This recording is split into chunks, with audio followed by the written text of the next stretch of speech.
క్రీస్తునాథుని యందు ప్రియ సహోదరి సహోదరులారా, పాస్కాయత్త కాల 3వ ఆదివార ధ్యానాంశానికి మీకు స్వాగతం. ఈ ఆదివారం నాడు ప్రత్యేకంగా మనందరము ప్రపంచ శాంతి కొరకు ప్రార్థన చేయాలి అని మన జగద్గురువులు పిలుపును ఇస్తూ ఉన్నారు. ప్రస్తుతము యుద్ధ వాతావరణము నెలకొని ఉండగా మరి ప్రపంచ దేశాల మధ్య, మరి ముఖ్యంగా అమెరికా, ఇజ్రాయేలు, ఇరాన్ ఈ దేశాల మధ్య శాంతి సమాధానాలు నెలకొనాలి అని, మరలా అక్కడి పరిస్థితులు మెరుగవ్వాలి అని, అమాయకులైనటువంటి ప్రజలకు ఎటువంటి కష్టం, ప్రాణహాని కలగకుండా ఉండాలి అని మనము ఈరోజు ప్రత్యేకంగా దివ్య బలి పూజలో మన ప్రార్థనల్లో జ్ఞాపకం చేసుకుంటూ ప్రార్థన చేద్దాం. ఈరోజు మనము ధ్యానించటానికి ఇవ్వబడినటువంటి మొదటి పఠనము నిర్గమకాండము 17వ అధ్యాయము 3వ వచనం నుండి 7వ వచనం వరకు తీసుకోబడింది. ఈ వాక్య భాగంలో దేవుడు రాతి నుండి నీరును ప్రజలకు ఇవ్వడం అనేటువంటి ఒక గొప్ప అద్భుతాన్ని మనం వింటాం. ప్రియ సహోదరి సహోదరులారా, ఈ ఘట్టాన్ని మనము ధ్యానిస్తూ మనము కొన్ని విషయాలను నేర్చుకోవడానికి ప్రయత్నం చేద్దాం. ఇజ్రాయేలీ ప్రజలు ఐగుప్తు దేశము నుండి కానాను వైపునకు ప్రయాణం చేస్తూ ఉన్నారు. వారు అలా ప్రయాణం చేస్తూ రెఫీదీము అనేటువంటి ఒక ప్రాంతానికి చేరుకున్నారు. అక్కడ వారికి నీటి సమస్య ఎదురైంది. త్రాగటానికి వారికి నీరు లభించకపోవడంతో వారు వెంటనే మోషేతో తగువుకు దిగడం జరిగింది. ప్రియ సహోదరి సహోదరులారా, వాక్యాన్ని మనం ఈ విధంగా వింటాం. నిర్గమకాండము 17వ అధ్యాయము 3వ వచనం. దప్పికచే అల్లాడిపోవచ్చు ఆ ప్రజలు మోషే మీద నేరము మోపిరి. వారు అతనితో, ఐగుప్తు దేశము నుండి మమ్మేల తోడ్కొని వచ్చితివి, మమ్ములను చంపుటక? ఇక్కడ మేము, మా పిల్లలు, పశువులు దప్పికచే చచ్చిపోవలయునా ఏమి? ఇలాంటి మాటలతో వారు మోషేతో తగువుకు వెళ్ళడం మాత్రమే కాకుండా దేవుని మీద తమకున్నటువంటి అపనమ్మకాన్ని, అవిశ్వాసాన్ని కూడా వారు వ్యక్తం చేయడం అనేటువంటిది మనం చూస్తాం. 7వ వచనంలో వారు ఈ విధంగా అంటారు, ఇజ్రాయేలీలు జగడమాడుట చేతను వారు యావే మనతో పాటు ఉన్నాడా లేడా అని సందేహించుచు యావేను పరీక్షించుట చేతను ఆ చోటికి మస్సా అని, మెరీబా అని పేర్లు వచ్చాను. ప్రియ సహోదరి సహోదరులారా, వారి యొక్క అపనమ్మకం అనేటువంటిది ఎంతవరకు వెళ్ళింది అంటే, అసలు దేవుడు మాతో ఉన్నాడా, మమ్మల్ని నడిపిస్తూ ఉన్నాడా అనేంతగా కూడా వారి యొక్క అవిశ్వాసము అనేటువంటిది వెళ్ళిపోయింది. ప్రియ సహోదరి సహోదరులారా, మరి ఈ ఘట్టము నుండి ప్రభు మనకు ఈరోజు నేర్పించేటువంటి విషయాలు, మనకు ఇస్తున్నటువంటి సందేశాలను మనము మొదటిగా గ్రహించడానికి ప్రయత్నం చేద్దాం. మొట్టమొదటి విషయం మనం నేర్చుకోవలసింది ఏమిటి అంటే, ఇజ్రాయేలీ ప్రజలు తమ ప్రయాణంలో ఎన్నో అద్భుతాలు చూశారు. తమ కళ్ళ ముందు దేవుడు చేసినటువంటి ఆ గొప్ప కార్యాలు వారు చూసినప్పటికీ వారికి తమ అనుదిన అవసరాలు ఎదురైనప్పుడు, వచ్చినప్పుడు ఈ అద్భుతాలన్నింటినీ కూడా వారు మరిచిపోయారు. తమ అనుదిన అవసరాలు వారు అంతవరకు చవిచూచినటువంటి అద్భుతాలు మరిచిపోయేటట్లుగా చేశాయి.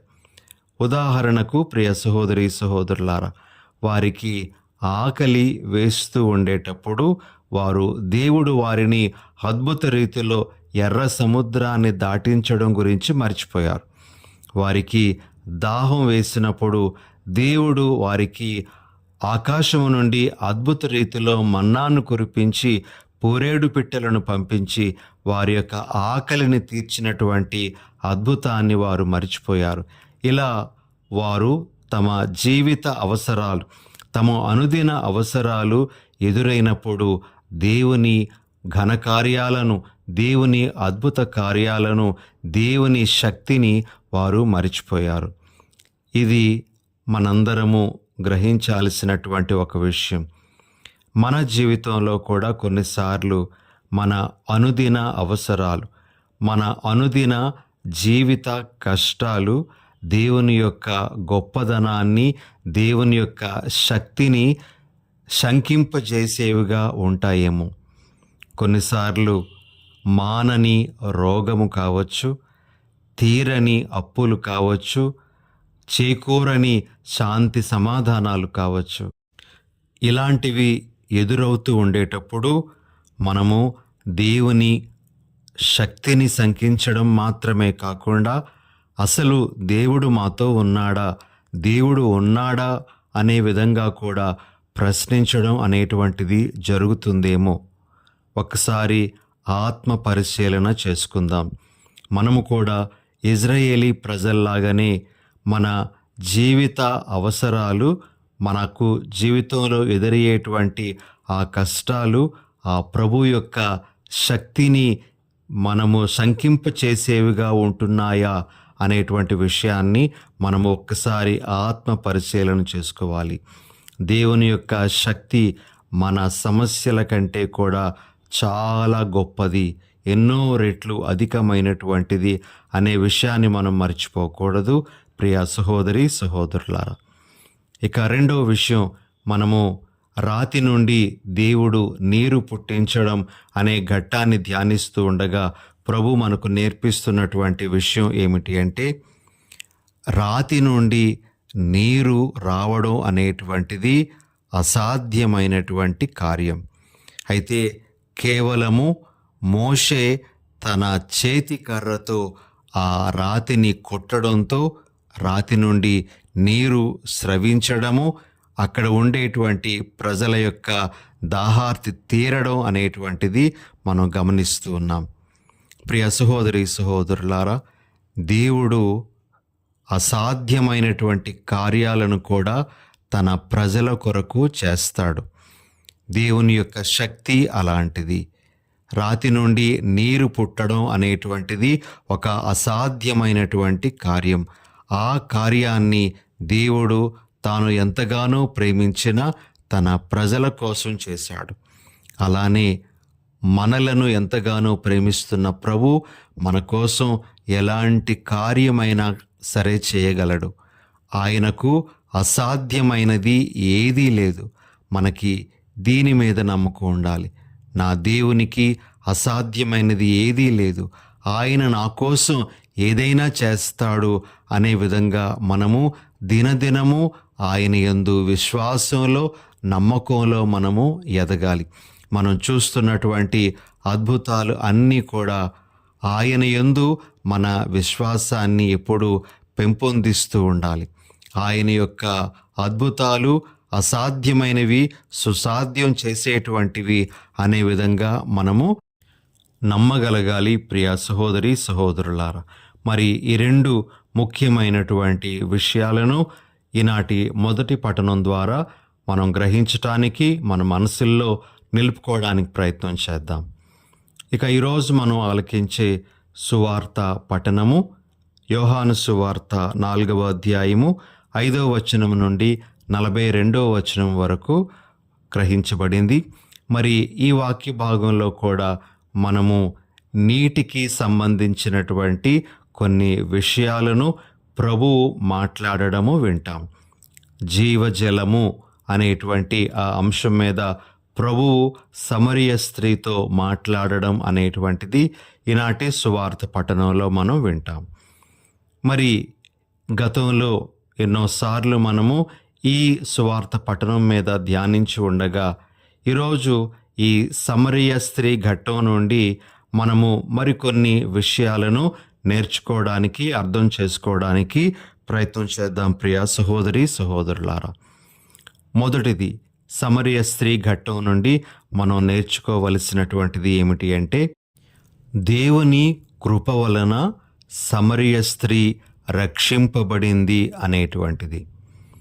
ప్రియ సహోదరి సహోదరులారా, సమరయ స్త్రీ ఆ రోజు ఆ బావి దగ్గరకు వెళ్ళడం అనేటువంటిది తన అనుదిన కృత్యమే అయినప్పటికీ కూడా ఆ రోజునే ప్రత్యేకంగా యేసు ప్రభు ఆ బావి దగ్గర ఉండడం అనేటువంటిది దేవుడు ఆమె కోసం వేసినటువంటి ముందడుగుగా కూడా మనము అర్థం చేసుకోవాలి. ఆమెను రక్షించటానికి దేవుడే ఆ విధంగా ప్రణాళిక వేసుకోవడం అనేటువంటిది మనము గ్రహించాలి. ఆమె ఊహించలేదు ఆ రోజు నుండి తన యొక్క జీవితము మారబోతూ ఉంది అని. ఆమె కేవలము నీటి కోసమే ఆ బావి దగ్గరకు వెళ్ళింది.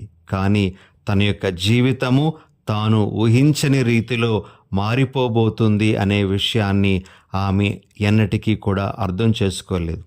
ప్రియ సహోదరి సహోదరులారా, రక్షణ అనేటువంటిది దేవుని యొక్క ఉచిత కృప అని మనము గ్రహించాలి. ఆ సమరయ స్త్రీ అనేకమైనటువంటి తప్పిదాలు చేసినటువంటి స్థితిలో ఉంది. మరి ముఖ్యంగా ఆమె వ్యభిచారము అనేటువంటి ఆ రొంపిలో దిగి ఉంది అని కూడా మనము అర్థం చేసుకోవచ్చు. అలాంటి స్థితిలో ఉన్నటువంటి ఆమెను రక్షించటానికి దేవుడు కంకణం కట్టుకున్నారు అని మనము గ్రహించాలి. ప్రియ సహోదరి సహోదరులారా, మరి ఇక్కడ మనము ముఖ్యంగా మన దృష్టిని పెట్టాల్సినటువంటిది ఏమిటి అంటే, దేవుడు మనలను రక్షించేది మనము చేసేటువంటి కార్యాల ద్వారా కాదు, మనము చేసేటువంటి మంచి పనుల ద్వారా కాదు. దేవుడు మనలను రక్షించటానికి ముందుకు వచ్చేది ఆయన తన యొక్క ప్రేమ వలననే ఆయన మనలను రక్షిస్తారు అనే విషయాన్ని మనం గ్రహించాలి. పౌలు గారు ఎఫెసీయులకు రాసినటువంటి లేఖ 2వ అధ్యాయము 8వ వచనంలో మనము ఈ విధంగా ఆలకిస్తాం. విశ్వాసము ద్వారా దేవుని వరము వలననే మీరు రక్షింపబడితిరి, అది మీ స్వయం కృతము కాదు, దేవుని వరమే. ప్రియ సహోదరి సహోదరులారా, సమరయ స్త్రీ ఘట్టం నుండి మనం నేర్చుకోవలసినటువంటిది ఏమిటి అంటే, ఆ సమరయ స్త్రీని దేవుడు ప్రభువు ఆ రోజు ఏ విధంగా రక్షించారో, ఆమె యొక్క ప్రమేయం అనేటువంటిది పెద్దగా లేకపోయినప్పటికీ కూడా ఆమెను రక్షించటానికి ప్రభు ఏ విధంగా కంకణం కట్టుకున్నారో, మనందరికీ కూడా రక్షణ దేవుని యొక్క ఉచిత కృప వలననే సాధ్యమవుతూ ఉంది అని మనం గ్రహించాలి. మనం చేసేటువంటి మంచి కార్యాలు కాదు మనలను రక్షించేది, అది కేవలము దేవుని కృప వలననే సాధ్యమయ్యేటువంటి విషయంగా మనము మొదట గ్రహించాలి. ఇక రెండవ విషయం, సమరయ స్త్రీ ఘట్టం నుండి మనం నేర్చుకోవలసినటువంటిది ఏమిటి అంటే, సమరయ స్త్రీకి తాను ఊహించిన దానికంటే ఎక్కువగానే వసగబడింది. మరి యేసు ప్రభు ఆమెతో మాట్లాడుతూ ఉండేటప్పుడు ఈ విధంగా ఆమెతో మాట్లాడతారు. యోహాను సువార్త 4వ అధ్యాయము 10-11 వచనాలలో మనము ఈ విధంగా ఆ మాటల్ని వింటాము. అప్పుడు యేసు, నీవు దేవుని వరమును గ్రహించి ఉన్న ఎడల త్రాగుటకు నీరు ఇమ్ము అని అడుగుచున్నది ఎవరు అని తెలుసుకొని ఉన్న ఎడల నీవే ఆయనను అడిగి ఉండెడి దానవు, అప్పుడు ఆయన నీకు జీవజలమును ఇచ్చి ఉండెడివాడు అని సమాధానమిచ్చాను. అప్పుడు ఆ స్త్రీ, అయ్యా, ఈ బావి లోతైనది, నీరు చేదుటకు నీ యొద్ద ఏమీయూ లేదు, జీవజలమును నీవు ఎక్కడి నుండి తెచ్చెదవు? యేసు ప్రభు ఆమెతో, నువ్వు నన్ను అడిగితే నేనే నీకు జీవజలాన్ని ఇస్తాను అని అన్నప్పుడు ఆ స్త్రీ యేసు ప్రభు యొక్క మాటల్ని మరి వేరే విధంగా అర్థం చేసుకుంది. జీవజలము అంటే అక్కడ ఉండేటువంటి ఆ బావిలోని నీరే అని ఆమె అనుకుంది.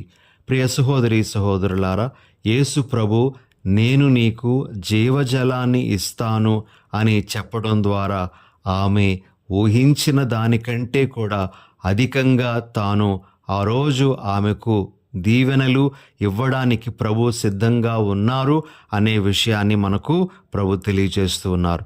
మరి జీవజలము అని ప్రభు ఆమెతో మాట్లాడేటప్పుడు అది అనేకమైనటువంటి విషయాలను సూచించేటట్లుగా మనము అర్థం చేసుకోవాలి. ప్రియ సహోదరి సహోదరులారా, జీవజలము అని ప్రభు మాట్లాడేటప్పుడు అది పరిశుద్ధాత్మను సూచించేటువంటి విషయం. జీవజలము అని ప్రభు మాట్లాడినప్పుడు అది నిత్య జీవమును సూచించేటువంటి విషయము. జీవజలము అని ప్రభు మాట్లాడినప్పుడు అది తన జీవితములో ఆమె అలవాటు పడిపోయిన పాపముల నుండి విడుదలను సూచించేటువంటి విషయము. జీవజలము అంటే నిజమైనటువంటి విశ్వాసముతో కూడుకున్నటువంటి ఆరాధన విధానము. ఇలాంటివి ఎన్నో జీవజలము అనేటువంటి ఆ మాట ద్వారా ప్రభు ఆమెకు తెలియజేస్తూ ఉన్నట్లుగా మనం గ్రహించాలి. ఇవేవి కూడా ఆమె ఊహించలేదు.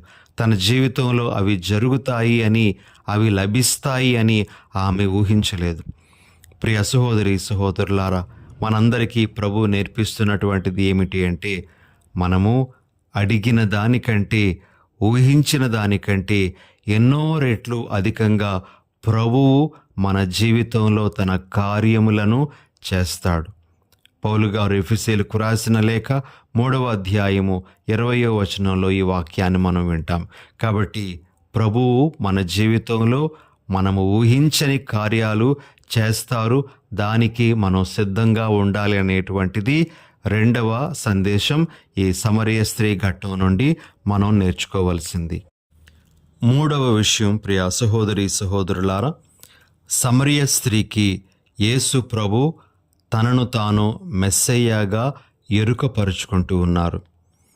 మనము యోహాను సువార్త 4వ అధ్యాయము 25, 26 వచనాలలో మనము ఈ విధంగా ఆలకిస్తాం. అప్పుడు ఆ స్త్రీ, క్రీస్తు అనబడు మెస్సయ్య రానున్నాడని నేను ఎరుగుదును, ఆయన వచ్చినప్పుడు మాకు అన్ని విషయములు తెలియజేయును అని పలికెను. నీతో మాట్లాడుచున్న నేనే ఆయనను అని యేసు చెప్పెను.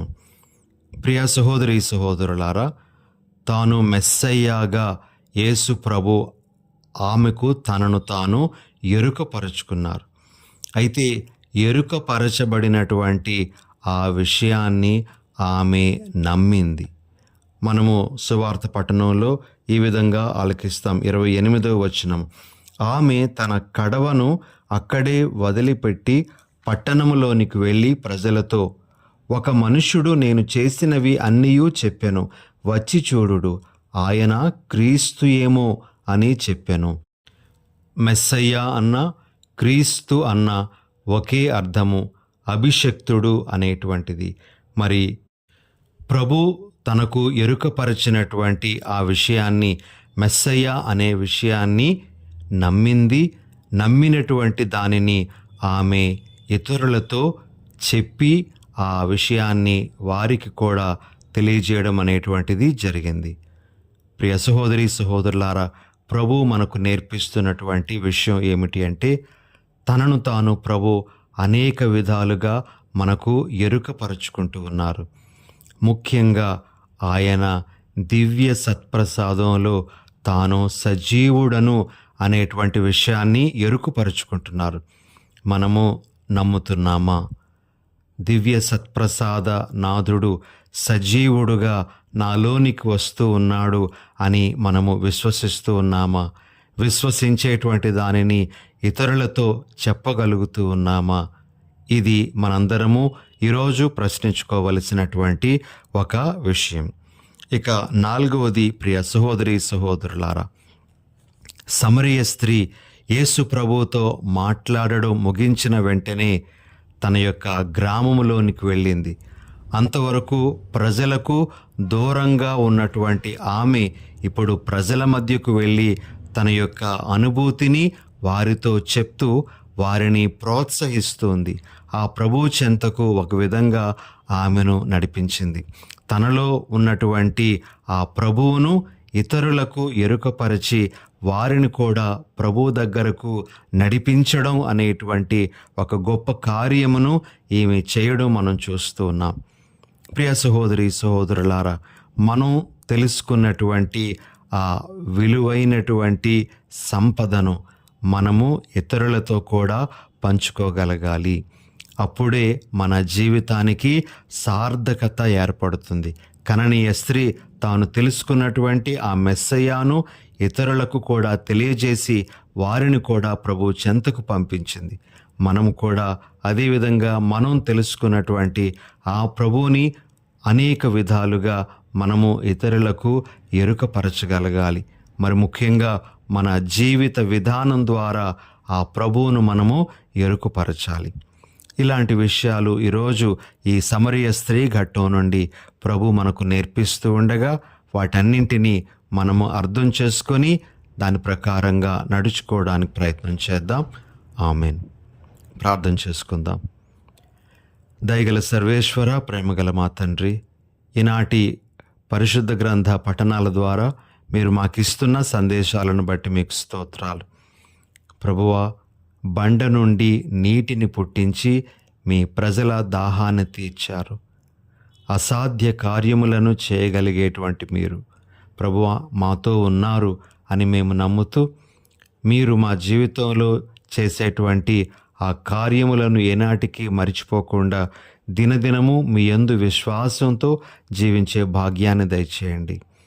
ప్రభువా, సమరయ స్త్రీకి మీరు మీ కృపతో రక్షణ ఇచ్చినట్లుగా మమ్మల్ని అందరినీ కూడా మీ ఉచిత కృపతో రక్షిస్తూ ఉన్నారు అనే విషయాన్ని మేము గుర్తుంచుకొని, మేము పొందినటువంటి ఆ రక్షణానుభవాన్ని ఇతరులకు కూడా మేము తెలియజేయగలిగేటువంటి మనస్సును మాకు అనుగ్రహించమని మా ప్రభువైన యేసు నామమున అడిగి వేడుచున్నాం తండ్రి. ఆమెన్.